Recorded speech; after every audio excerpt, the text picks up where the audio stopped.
Hey, everybody. Welcome back. It's great to see all of you. We're excited to give you a preview about this week's coming Lead Like a Pirate chat, the LeadLAP chat. We're hoping we're going to see you all there. So we wanted to just give you a little bit of a recap of where we've been, and Traci and Dawn are going to tell us about where we're headed. But if you've been with us all along, you know that we've focused on, that we are talking about, we're working on tackling the systemic racism that's in our schools.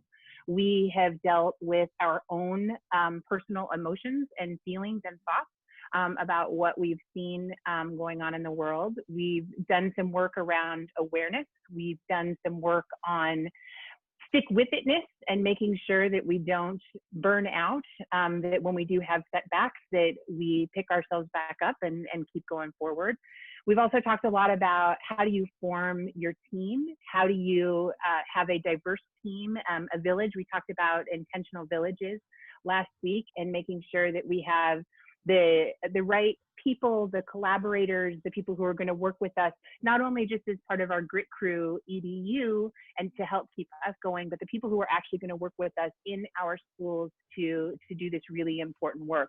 And so that's really where we're going this coming week. Is we're going to be making a shift into really looking at the curriculum component, the lessons that we design, and how do we start to embed more anti-racism work in the lessons that we're designing. How are we more deliberate about the curriculum and the planning that we're doing? And Beth, do you want to add anything else before we turn it over to Dawn and Traci to give us the nuts and bolts about what we're going to do?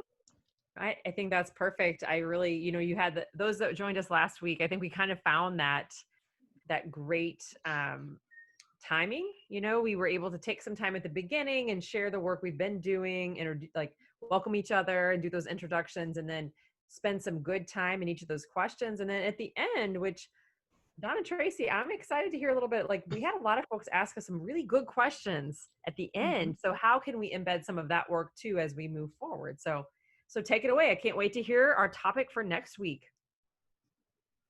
Well, we are super excited and we love being a part of the LeadLAP family and going through such a delicate process. And everybody's been such team players. So that being said, we are moving away from all of the components and the background work to finally get to what it takes to walk into the classroom and do the work. So that being said, this week's chat is titled Curriculum Planning, and it's going to be a work session. So let me just tell you about the format a little bit. This is going to be amazing in a Twitter chat. So you will come to the table with your favorite lesson. You can have a printed copy to share, or you can just give us a summary of the lesson.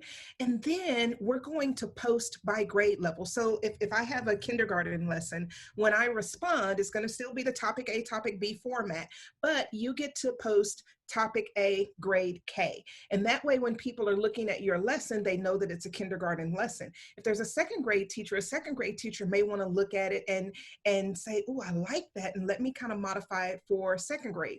Okay, that's great. So that's the lesson, but it's what happens next that's going to be amazing. So we're going to take you through a process of diversification, anti-racism elements, embedding those into your very fabric of your lesson. So you'll walk away with, well, I'm going to pause and I'm going to transition to Dawn right now. But we really want you to feel confident and comfortable with this one lesson that we're going to delve into, and then you'll be able to go through the same process throughout the school year with other lessons. So that being said, let me shift to my partner. Go, Dawn. Thank you, Traci. So yeah, this week we're moving into that action phase where we're really going to take things to the next level, starting to look at our own content and really just figuring out how can I look at my content through kind of a new lens. I have this favorite lesson. I know the content, the concepts and skills that I teach like the back of my hand. Maybe something even new that you tried last year, you want to try it again this year. But how can we really engage with the content and find ways to kind of embed these threads of anti-racism education, multicultural education in there, so that we're now allowing our students to kind of shift their own perspectives and analyze the content that we ask them to interact with every day, and at the same time helping them to just develop attitudes of tolerance and just really exploring anti-racism in our curriculum. Like Traci said, we're going to be looking at grade bands, grade levels, but we also want to make sure that we're hearing from our admins, our superintendent, our other educational professionals, because we need your input too, right? You're the ones that are doing the evaluation pieces. We get into conversations about equity in the classroom. We've got to make sure too that you're hearing those conversations, that you understand why we're doing what we're doing in the classroom and why we're trying to embed these ideas into the curriculum. So this week is really going to be digging in. You're going to need your favorite lesson, like Traci said. We're going to get into grade level groups. You guys are going to be hashing out and looking at evaluating, kind of critiquing and offering some advice and suggestions of one another's lessons. So it's going to be a great time for you. Again, moving right into that action phase so we can get this curriculum all planned out. So we go back in the fall, we feel really, really confident about what we can do for our kids. So thanks. So question for you, Dawn and Traci. So as an administrator, I'm working right now thinking about back to school professional development. Might it be okay if I brought in maybe a lesson or a PD that I thought about doing with my staff, and then maybe we can also look at that lens? If I'm not really thinking about, because I'm not sure right now, I'm really thinking about that. How can I provide a model for my staff? Would that be something that's okay too? Or what are your thoughts? It's okay to tell me I'm a little off on that too. It's all right.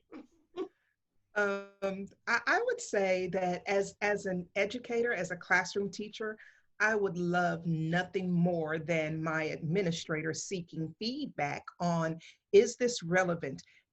Can my teachers connect with this? Am I missing the mark? So please, yes, if you are an administrator and you have something that's stirring in your head, or if you don't, come prepared to learn from what Beth said. But I would love nothing more than administrators to come to the table too with their ideas, and then let us help you as well so we can all be successful.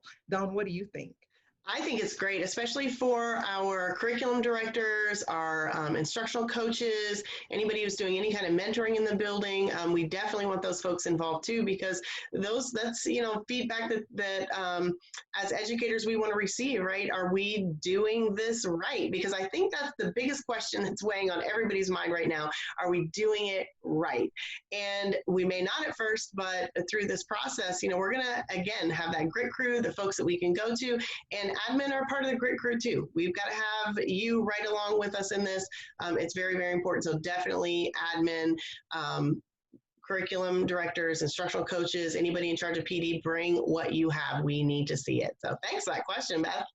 Awesome. Thank you. The beauty and the value too of the specialists and the coordinators being a part of this process is they get to go back and share with so many other campuses within their district. So how powerful is this one chat with a few people from each district? I mean, the reach that we're creating, that's huge. So Beth, yes, thank you for that question.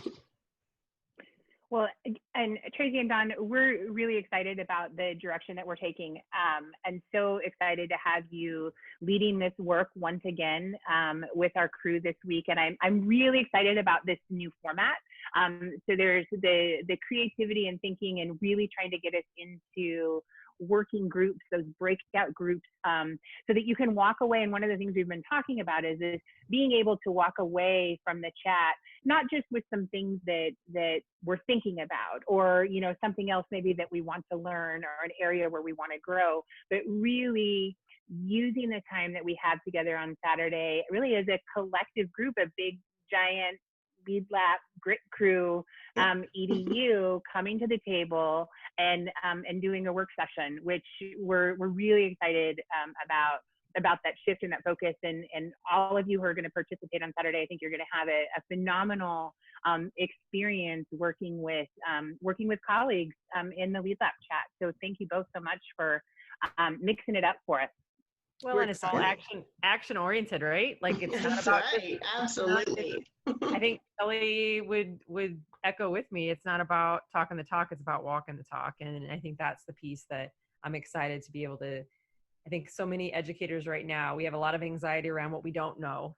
So when we can create things that we do know are correct and get ready to tweak those and make those right for the beginning of the year, that's something that's very exciting, I know. Yay. Absolutely.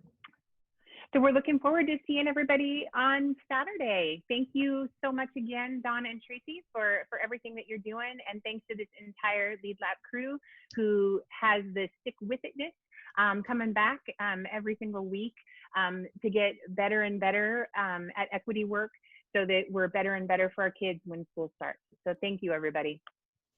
Thank you.